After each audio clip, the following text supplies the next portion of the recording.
monde, de retour sur Flashit. Bon, apparemment, Flashit a eu tellement de retours assez positifs que je me suis dit qu'il fallait ajouter un certain nombre d'éléments. Donc, j'ai tenu compte de certaines remarques que certains m'ont faites en message. Donc, vous avez remarqué que Flashit ne se limite plus seulement au filtre par pourcentage, mais on peut aller encore un peu plus loin. Donc, voici les différents filtres qui ont été mis en place. Désormais, on peut choisir de faire varier la profondeur de la recherche. Avant, c'était fixé. Donc, ça allait jusqu'à un certain niveau sans trop approfondir. Donc, l'utilisateur peut maintenant choisir entre ces différents niveaux de filtre. Et il peut aller jusqu'à Extra Height, qui part jusqu'en profondeur des données que le site en question fournit. Donc, ça, c'est le pourcentage. Il y avait déjà le pourcentage. C'est-à-dire que l'utilisateur pouvait faire une recherche en fonction du pourcentage. Mais maintenant, il y a aussi le prix.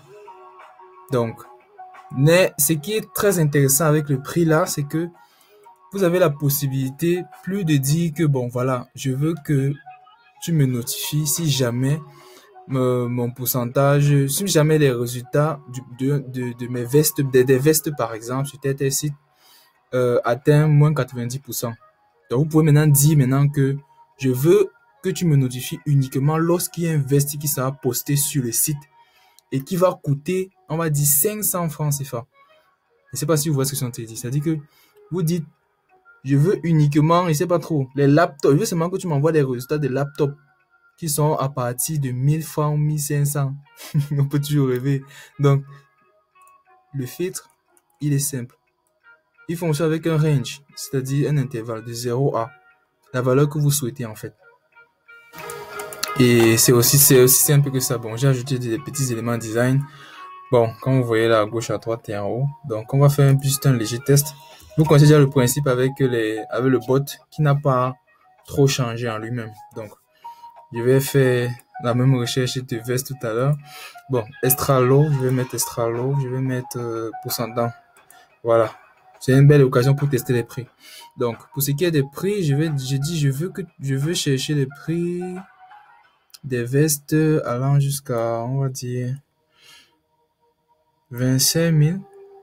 Je n'ai pas la moindre idée. Bon, bref, je vais mettre 30 000 pour qu'on soit dans un bon... Non. Je vais mettre 25 500 par exemple. Donc, je vais faire une recherche des vestes qui coûtent de 0 à 25 000 francs, 25 500. Pourquoi est-ce que j'ai pas mis l'unité? Bah, c'est assez simple, en fait. Parce que je voudrais laisser la latitude au système de faire la recherche, quelle que soit la monnaie. Je ne sais pas si vous voyez le genre. Donc, là, on est en francs CFA. On est d'accord. Mais imaginons un site qui fonctionne avec les Naira ou bien, je ne sais pas trop.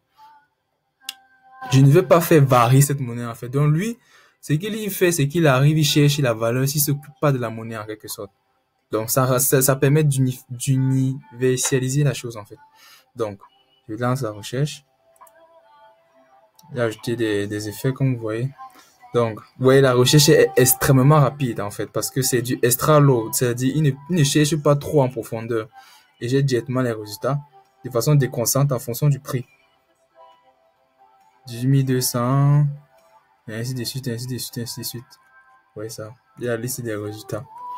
Maintenant, soyez un peu fou. Disons, je veux ma veste, on va dire, dans les 5000. Bah ouais, c'est clair qu'il n'y aura pas forcément les résultats, hein.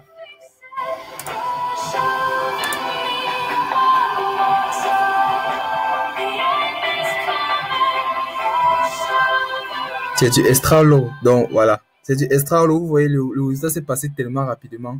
Il n'a que fouillé parmi 40 éléments. Je vais faire varier extra low. Je vais aller à average.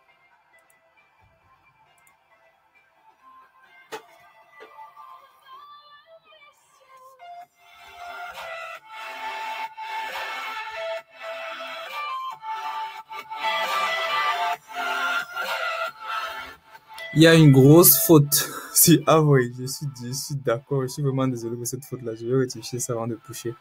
Il y a une grosse faute. Donc, average, il a cherché dans 240 résultats. Vous voyez que le nombre d'éléments qu'il a retrouvé est plus grand que dans extra low, en fait. Donc, c'était pour vous montrer un peu comment ça marche. et vous avez votre code qui est fourni là, votre mignon code, vous le copiez, vous savez quoi faire, vous partez directement sur le bot. Donc, il y a aussi deux, trois explications que j'aimerais ajouter. C'est que pour certaines personnes m'ont écrit, c'est clair, Flashit n'est pas disponible publiquement en fait.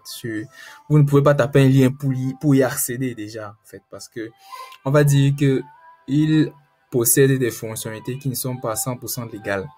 Donc, ce qui est là, c'est que c'est un projet que moi j'ai dit, je le baptise comme étant dans l'ordre éducatif, on va dire ça comme ça en fait. Donc, le développeur ou la personne qui voudrait utiliser n'a qu'à prendre le code source qui est open source, gratuit, free, je sais pas trop. J'ai écrit toute la documentation, c'est disponible sur mon GitHub, que vous pouvez accéder même directement en cliquant ici sur la partie auteur. Donc, c'était tout. Merci beaucoup de m'avoir encouragé à ajouter des éléments sur Flashit. On sait jamais, peut-être ça peut encore aller plus loin que ça.